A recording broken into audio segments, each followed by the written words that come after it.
Stephen was a good kid, typical teenager. Always making everyone laugh and lighting up the room. He was a little Boy Scout, but he was also very precocious at the same time. Funny, witty.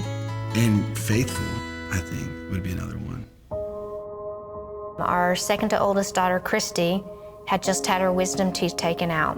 And I had gone upstairs to check on her in the middle of the night, and Stephen was sitting on the couch. And I said, Stephen, it's 3 o'clock in the morning. What are you doing? And he said, I'm in so much pain. He had a late afternoon doctor's appointment to get him in. He put the x-rays up on the screen, and you could just, it didn't take a radiologist to see that there was tumors on him. There was a tumor in his pelvis, and it had metastasized down to his knees. It was Stephen who saw me coming through the door, ran to me crying. They say I have cancer, Mom. We learned a lot about us as a family. We learned a lot about Stephen's spirit and who he really was. We knew going in, his chances of survival were very slim, and they just went to zero. He comforted me instead of me comforting him. That was kind of the way that it was. Because no matter how much pain he was in, he just worried about what pain we were feeling. He said to us, please don't be sad, but please do not forget me.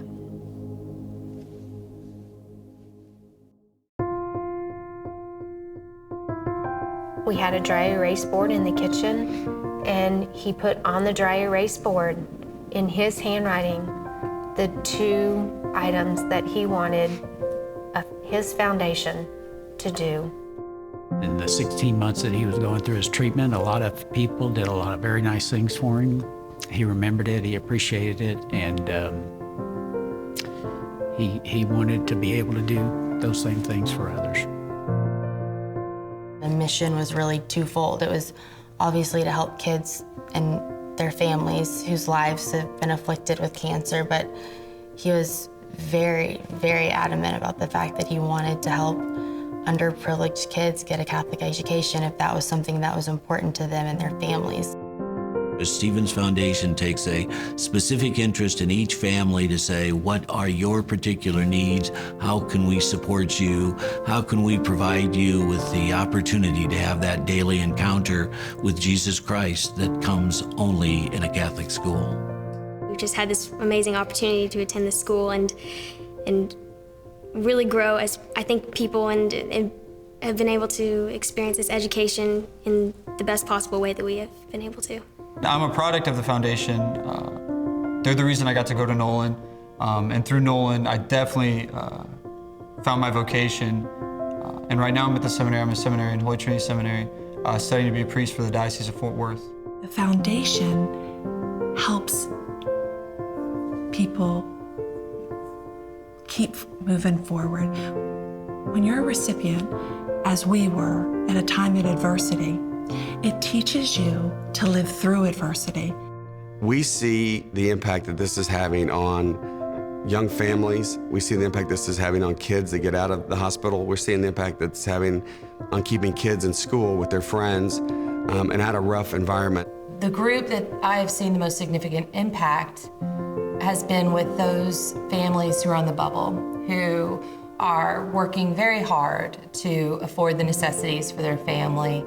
And Catholic education is just right there on the edge. It's one of those things they just can't really afford, but they so desperately want for their students. And the foundation is what provides that safety net for them. Because of the Breen Foundation's support of these parents in what they want for their students, we are helping to break a cycle of poverty. At times, the help that we're able to give within the diocese is even limited to the point that some people who otherwise are even more in need, we can't help. The Breen Foundation essentially, and so importantly, helps those people who otherwise would have to go without because of the limits of our own funds. It isn't as difficult to pick and choose which children receive assistance and which ones you have to say no to. if we had more assistance, more resources, we'd have to say no a whole lot less. And that'd be a great feeling. That would be the ultimate goal. It's pretty amazing that a 15-year-old just had the vision, and through the work of a lot of amazing people, it's turned into something tangible, and you can count the number of lives that it's impacted, and it's pretty amazing. I know that Stephen is so proud. I know it. And this is what he wants. This is the best testament to how he lived his life.